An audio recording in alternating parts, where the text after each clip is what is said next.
ఈ రోజు మన ఆరాధన పాఠ్య భాగం చదువుకున్నాం. యెషయా గ్రంథము 1వ అధ్యాయము 17, 18, 19 వచనాలు. మీకా గ్రంథంలో 6వ అధ్యాయము 6 నుండి 8 వచనాలు. దేవా, నిన్ను ఆరాధన చేయటానికి నేనేమి తీసుకొచ్చి నీకు నేను ఆరాధన చేస్తాను అని ఆయనతుడు అన్నాడు. అక్కడ ఏం రాయబడింది? నువ్వు ప్రేమ కలిగి, నీతి కలిగి, యథార్థత కలిగి, సత్యము కలిగి ఉండాలి. అదే కదా నేను కోరేటటువంటి బలి, యాగము అని అక్కడ వర్ణన ఉంది. ఇప్పుడు మనం చదువుకున్నట్టు లేఖన భాగాల్లో కూడాను అదే ఇమిడ్చబడి ఉంది. దైవ ఆరాధనలో అది భాగం. సంఘంలోకి మనల్ని అందరినీ కూడా దేవుడు ఎందుకు పిలిచాడు? యెషయా గ్రంథము 43:7 ప్రకారంగా అంటే యేసు ప్రభు వారిని మహిమ చెల్లించడానికి దేవుడు మనలందరినీ కూడా సమీకరించాడు. హల్లెలూయా.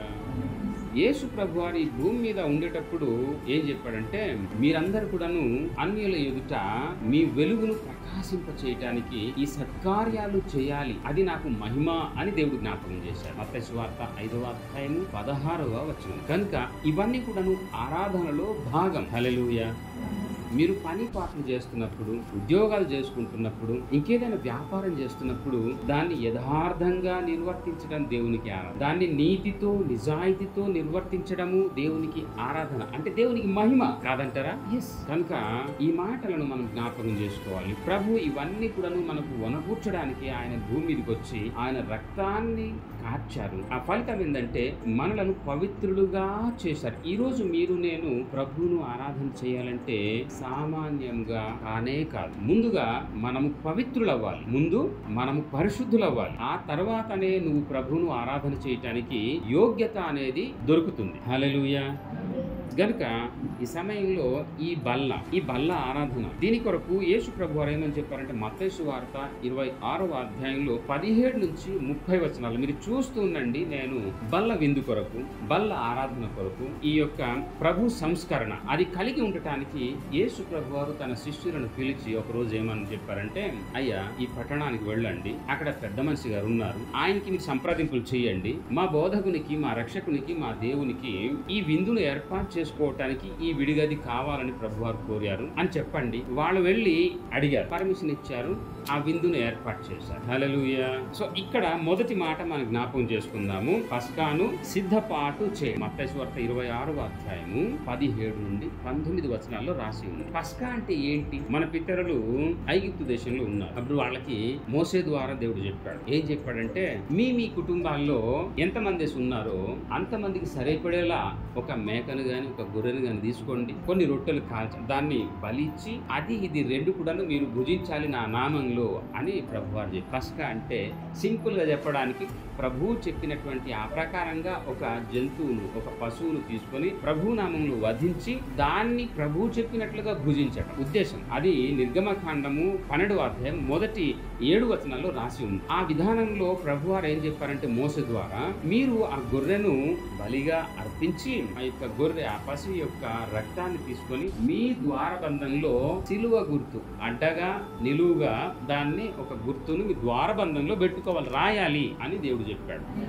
ఎంత విచిత్రం అండి. కొన్ని వేల సంవత్సరాల క్రితము ఈ పస్కా ఏర్పాటు గురించినటువంటి ఈ బల్ల విందు గురించి, ఈ బల్ల సంస్కరణ గురించి, ఈ బల్ల ఆరాధన గురించి దేవుడు ఏర్పాటు. ఎందుకంటే మనము మరణించకుండా ఉండడానికి దాని యొక్క ఏర్పాటు. హల్లెలూయా. దాని యొక్క ఉద్దేశం, పస్కా యొక్క ఉద్దేశం అంతే. పాపంలో ఉన్నటువంటి మనకు ప్రక్షాళనం గావించబడి మనము మరణించకుండా జీవంలో ప్రవేశించడానికి ఈ పస్కా యొక్క ఏర్పాటు ఇది అంతే. ఎంత భాగ్యం అండి, ఎంత భాగ్యం. గత వారంలో ప్రవీణ్ ప్రగడాల గారు ప్రభువులో నిద్రించారు. అది హత్య ఆర్ యాక్సిడెంట్ ఏమో దేవునికి వదులుదాము, మనకు ఉండాల్సింది సహనం అంతే, ఏం లేదు, మన చేతుల్లో ఏం లేదు. కానీ ఆయన ఈరోజు మనమైతే చాలా గ్రేట్ఫుల్ గా చెప్పగలరు, ఆయన ప్రభువునందు ఉన్నారు, పరలోకంలో పరదేశంలో ఉన్నారని. హల్లెలూయా.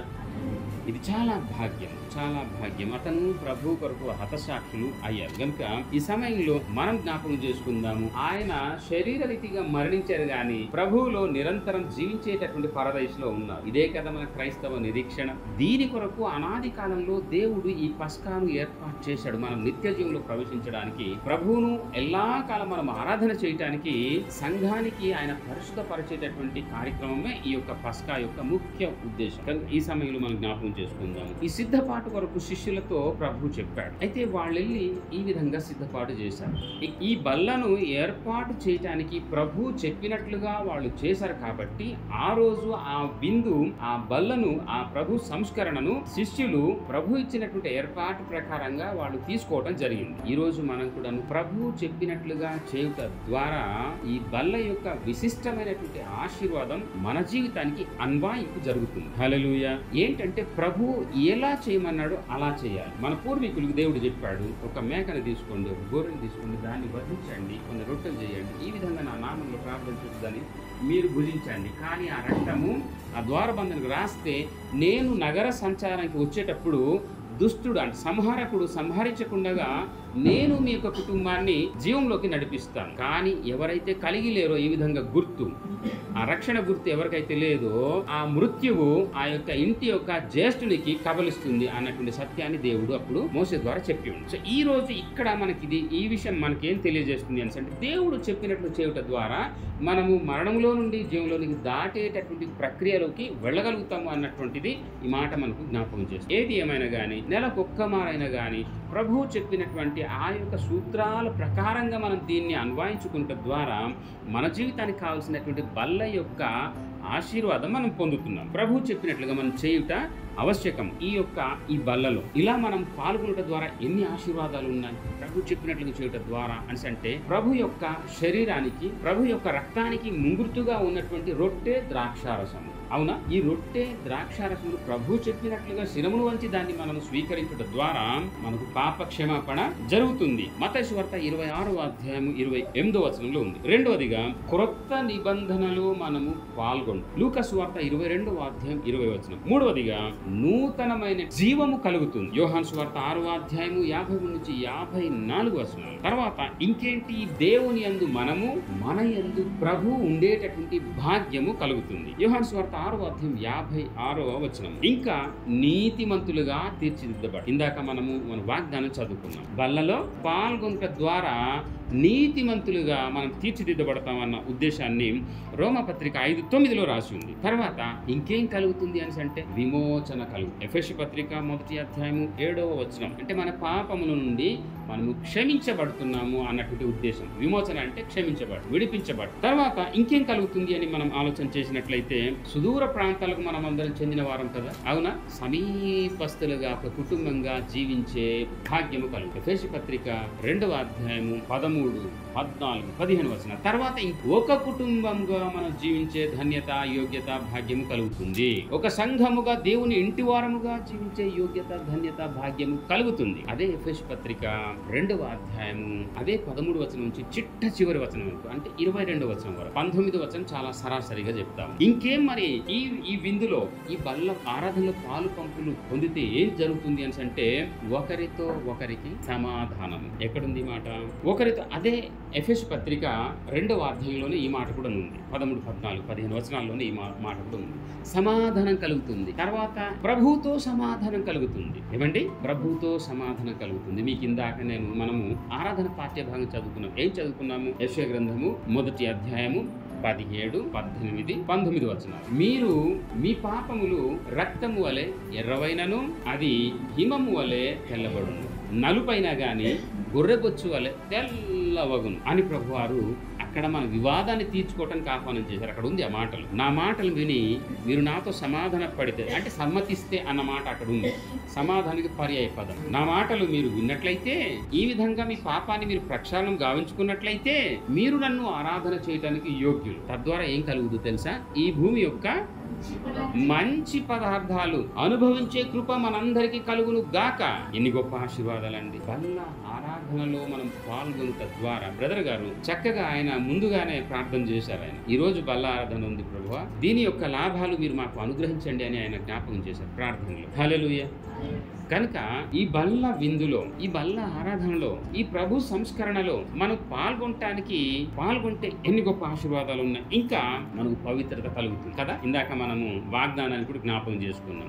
ప్రభు యొక్క రక్తం ద్వారా మనకు పవిత్రత చేకూర్చబడుతుంది అని. తర్వాత ఇంకేం కలుగుతుంది? ప్రభువును ఆరాధన చేయడానికి కావాల్సినటువంటి విశిష్టమైనటువంటి యోగ్యత మనకు కలుగుతుంది. చెప్పనా? హెబ్రీ పత్రిక 10వ అధ్యాయం 1, 7 వచనాల్లో నీ గ్రంథపు చుట్టలో ఉన్నటువంటి ప్రకారంగా దేవా నేను వచ్చాను, నేను ఈ శిలువ యాగం చేస్తా ఉన్నాను, ఈ బలియాగం చేస్తా ఉన్నాను అని ప్రభువారు తనకు తానుగా సజీవ యాగమైపోయారు. అదే విరిగి నలిగినటువంటి హృదయాన్ని అర్పించుకొని తనకు తాను బలి అయిపోయారు. అది ఆరాధన. మనం కూడా ప్రభువును ఆరాధన చేయడానికి విరిగి నలిగినటువంటి హృదయంతో ఇలాంటి ప్రక్షాళనం గావించబడినటువంటి మనస్సు కలిగి దేవుణ్ణి ఆరాధన చేయుట ప్రభువుకు మహిమ.